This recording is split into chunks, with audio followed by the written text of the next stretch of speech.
Hi there, I'm Linda Vick, a Stampin' Up! Demonstrator in Manitoba, Canada, and this is my very first video. So I hope you'll show me a little love and a great deal of patience because I'm sure I'll have a few stumbles along the way through this video. But today I would like to show you how I used the Succulent Framelits dies from Stampin' Up! To create a little pot of succulents. But first, I'd like to show you a little bit of inspiration. After receiving the succulent framelits, I was in a local store and I found this lovely little tray of 3 pots. And of course, they can all be used separately. And I thought, whoa, wouldn't this be fun to use for the succulents? So I bought one and I took it home. And the first thing that I used it for was my trial run with the succulents. I made up this little tray of succulents. And I'll try and zoom in here for you. See that there's 3 different types of succulents, or well, I guess all the same type of succulent in what we can make, but in 3 different color schemes.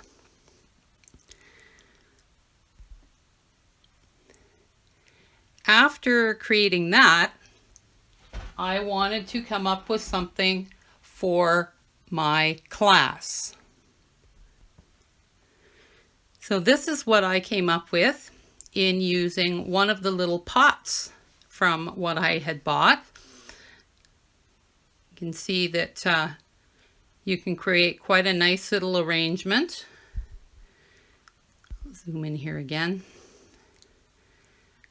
Just with minimal fuss, and this works perfectly for within a class. So in using all 6 dies, it can be very economical because from using just a 1/4 sheet of your 8.5 by 11 inch cardstock, you can get all the dies necessary for the largest succulent on a 1/4 sheet. Just want to show you how they all line up here.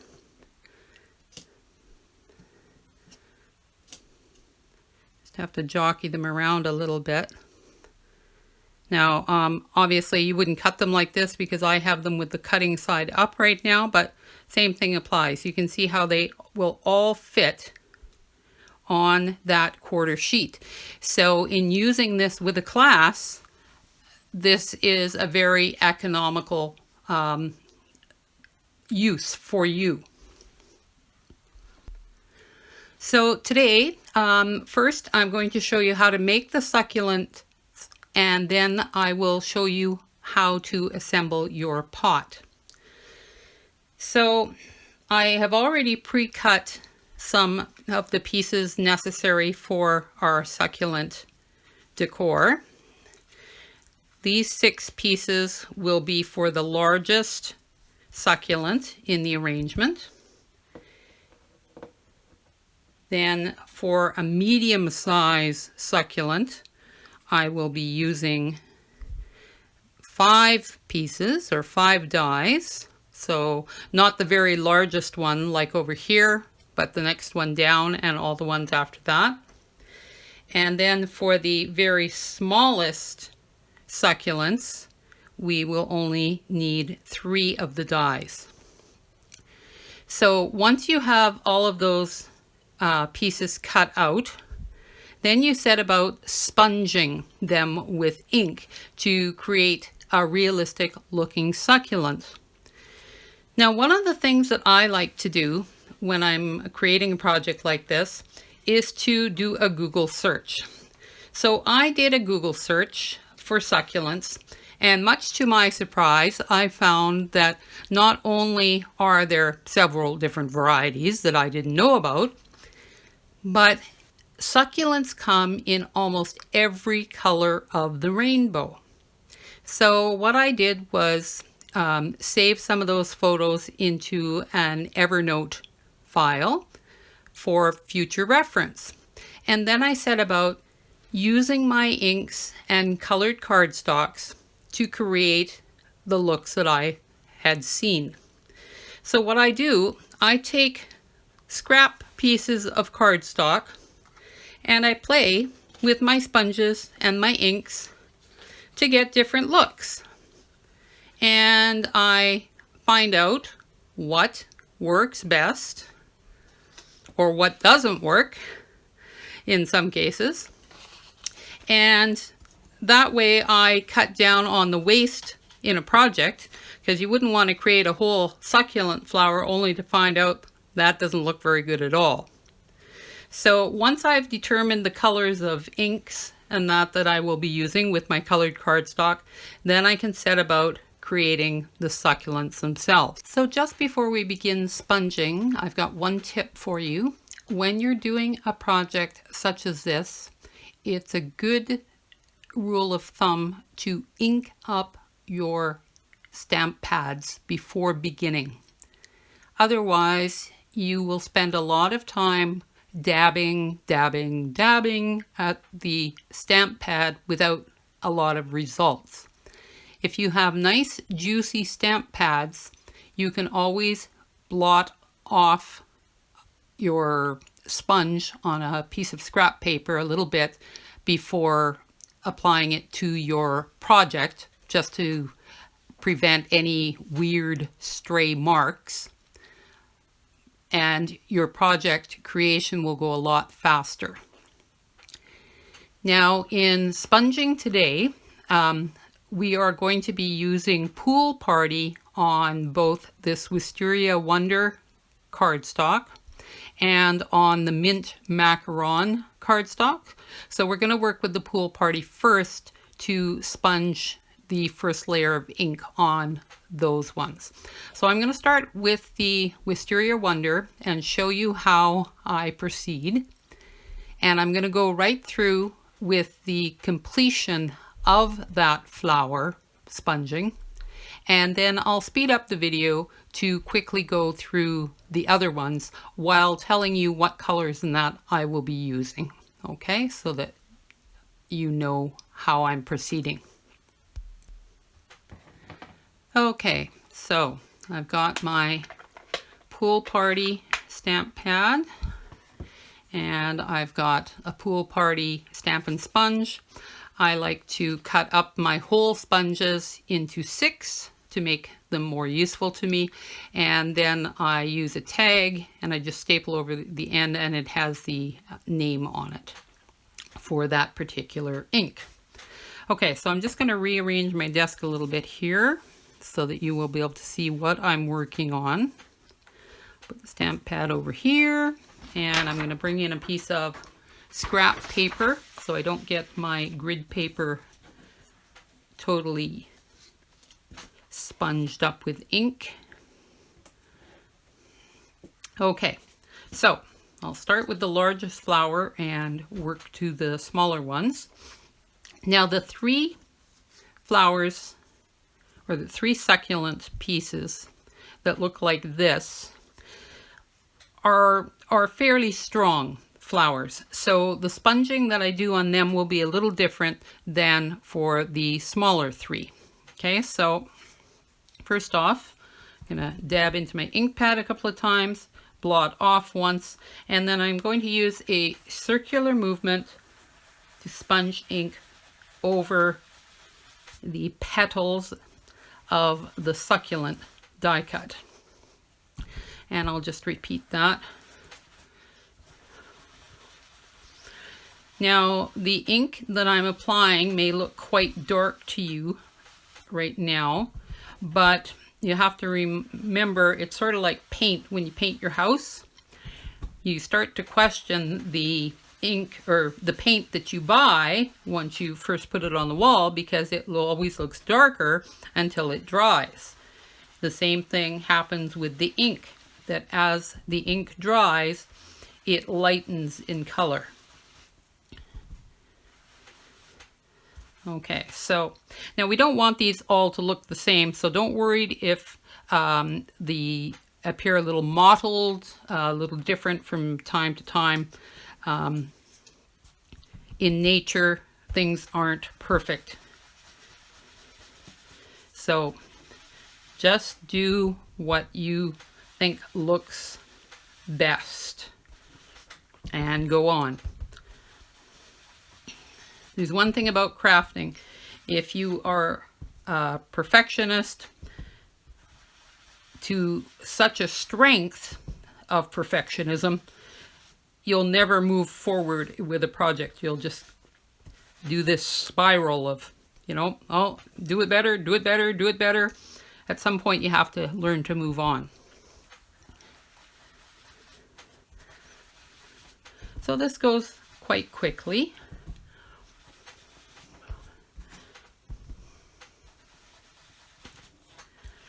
I'm not worried about the center of the succulents too much because they will be basically covered up by each layer. Okay, so we've got those 3 fairly strong pieces on. Now I'm going to work with the 3 smaller ones. Now because they're so fragile, if I was going like this like I did with the other pieces, I have a good possibility of ripping the petals. So instead, I'm going to dip the same way and sponge off, and then I'm going to hold it in the center and just sort of lightly brush the sponge onto the petals, brushing away from the center. And repeat.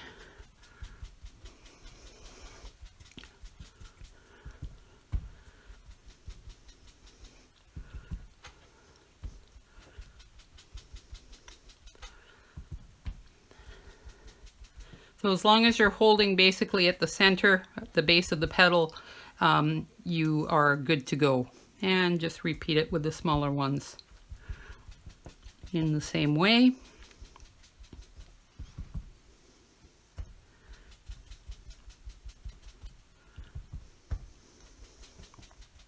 So you see we're sort of getting a periwinkle blue color by sponging the Wisteria Wonder cardstock with the Pool Party stamp pads.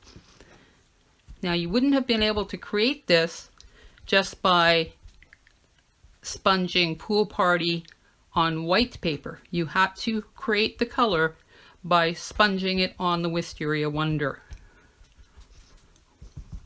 So that's why I urge you to use your little scraps of cardstock with your inks and sponges to find new color combos.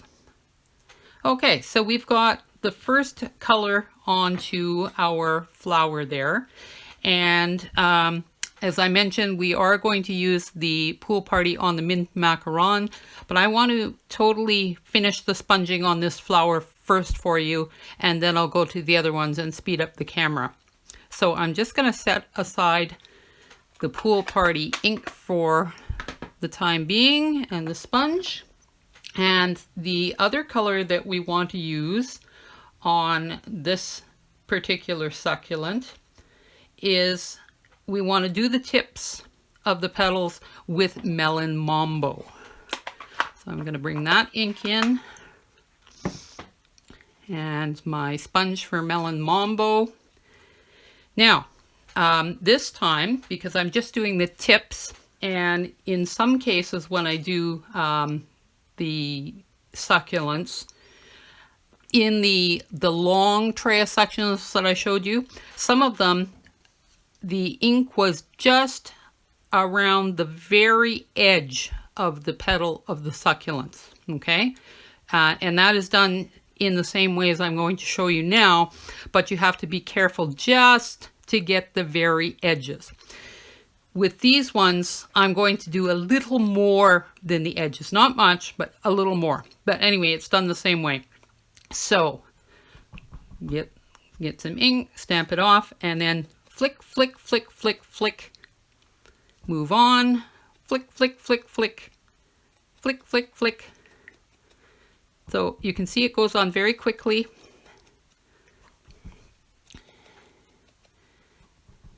but it's a nice vibrant touch to the ends of the succulent petals.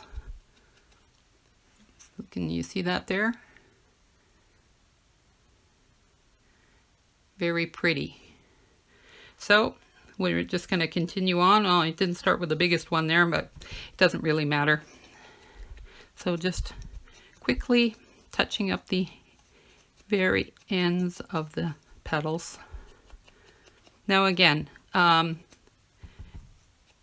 like in nature, nothing is perfect. They're not all going to look the same, so don't agonize over that. If you get a little more ink on one than the other, that's perfectly fine. Okay, that one's done.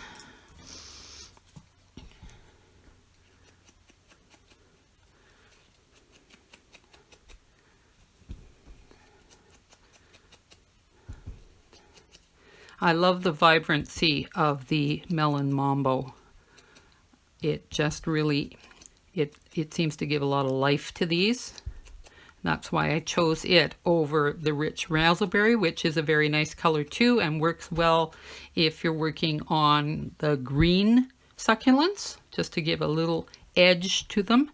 But this one is just a little bit different, little bit more life to it. So it's a fun color to work with. Okay, we're almost done here. Just two more of these little ones.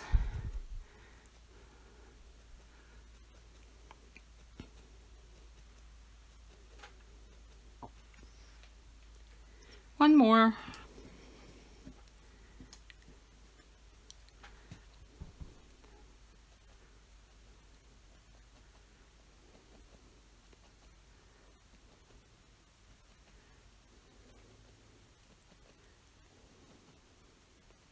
There we go.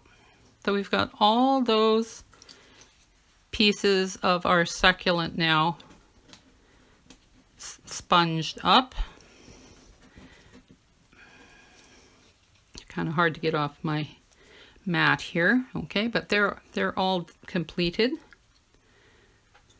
So I'm just going to set those aside, and the next flowers that I'm going to work on, or succulents, are the mint macaron. So I'm just going to let you know the colors that I will be using for the mint macaron. I will be starting with the pool party again, and then once that is completely done with all 5 of the pieces, I will go back and do the ends, more so than the than these ones. Okay, the ink is going to extend more onto the ends of the succulents rather than just the tips. So I'm going to go ahead and do that now. So I'm not going to talk, and the video will be speeded up. I will stop again when I go on to work with the sweet sugar plum flowers to tell you how I'll be proceeding with those. Okay, so sit back, watch as I finish these up.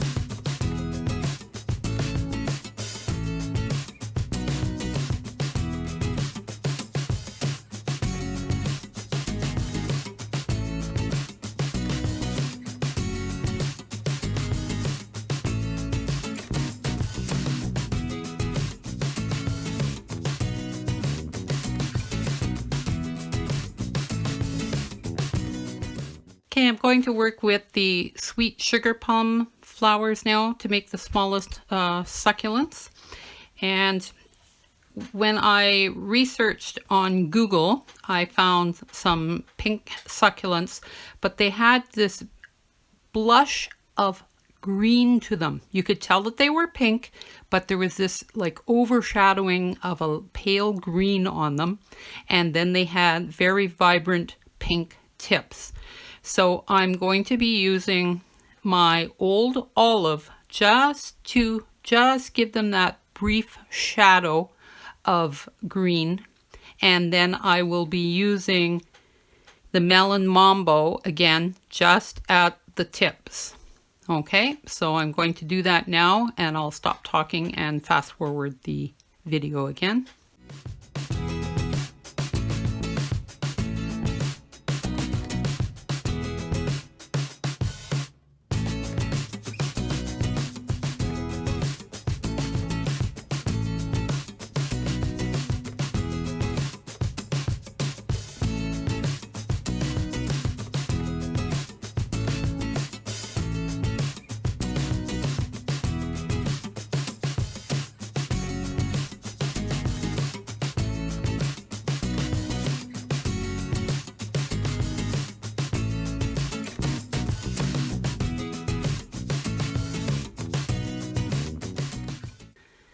Okay, so now our inking is done. Now it's time for us to actually shape the die cut pieces before we assemble the succulents. And to shape these pieces, I'm going to be using a tool. It's from a kit by Heartfelt Creations that there are several different size tips that go on this little stylus. You see they come off. This is the largest one in the kit. And you use this to shape flowers with. Okay, now if you didn't have one of these, you could make one from using a wooden dowel stuck into, say, a wooden bead of some size. They come in different sizes, something like that. Or you may decide that you want to purchase a kit such as this one from Heartfelt Creations. There's also other ones available, but that's the one that I'm using today. So what I'm going to do, again, I'm going to start with my largest piece first. And we're going to work with the largest succulent. Now, with these shaped pieces, where we've got this big area in here, we are going to be working to shape this to make it look like a cup. And what we need to do, we need to break down the fibers in the paper. So generally, we make circular movements in the center of the flower, as it were.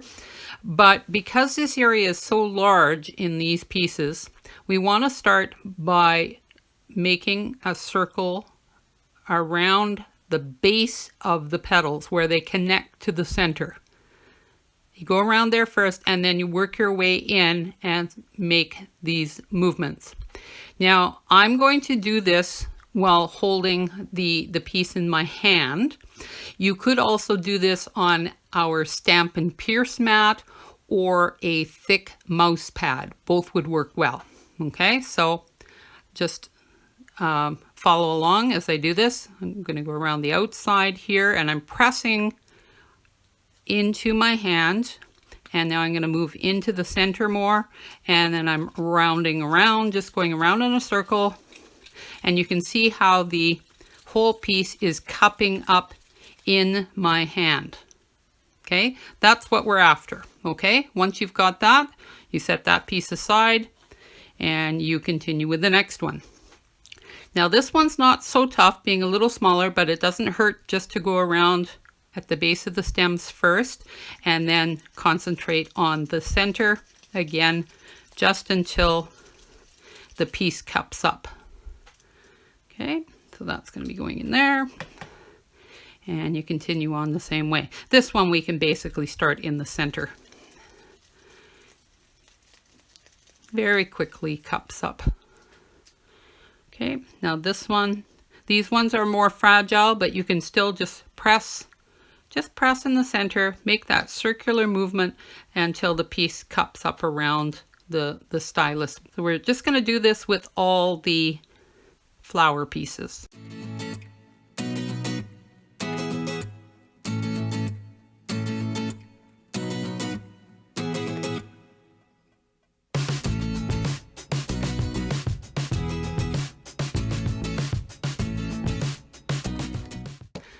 Okay, so those are all shaped up. Now we start to glue them together. So I'll be using some Tombow multi-purpose liquid glue from Stampin' Up. And so I'm just going to take these apart again. The process is the same for each flower. So I'm just going to do this large one, and then I'm going to go off camera to complete the other two. So here's our largest piece. We're just going to add a bit of glue, and I mean a bit of glue, to the bottom of this second piece that's going to go in here. So we want enough to enable it to adhere, but not so much that it's going to spin around on the glue itself. Now I'm going to put it down into the flower, and I want to offset it so that the petal here will go between the petals there. So I'm going to hold these so this one doesn't spin, and put it down, making sure that I still have it in the center. And sometimes it's not so easy as you think to get it in the center. Once I've got it, I'll just push it down and then continue. So just a very little bit of glue is all you need. That's actually, I didn't need quite that much, but we'll work with it. Again, just lining it up so it's offset, putting it into the middle and pressing down just to set it in place. Get the next one ready. Again, not too much glue. People tend to think that a lot of glue is better than a little bit, and that's not the case. A lot of glue will take a long time to set up, whereas a little bit will take less time and it will adhere well.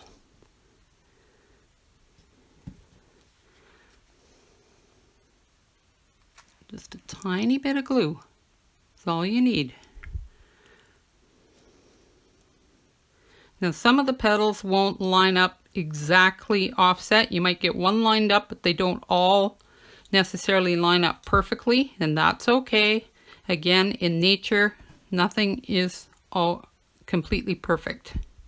Okay, just a little bit. That was actually pretty close to being too much glue there. If I can get that into camera range, that's almost too much glue. So just keep an eye on things. Right. And offset, hold it in place, and then set it aside. Okay, we've got one last thing to do in our flower or succulent shaping before we assemble the pot.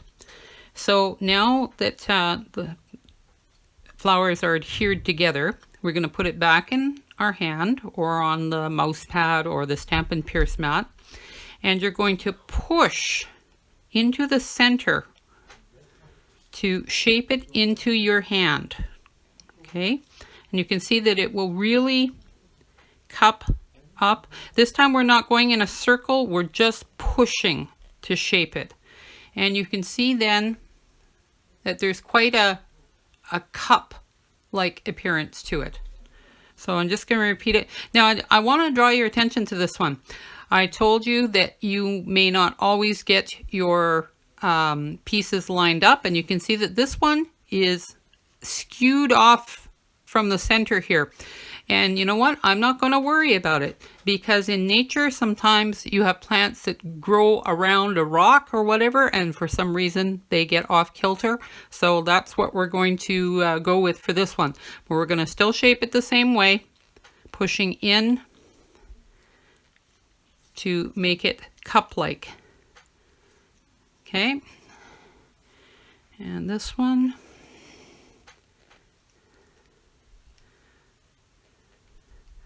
There we go. Okay. So I've got that, and then I'm going to bring in the other ones that I created previously. So for our little project, we've got the large bluish one.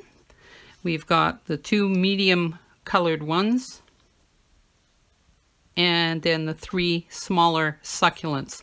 So the next step is to create the little pot with them in it.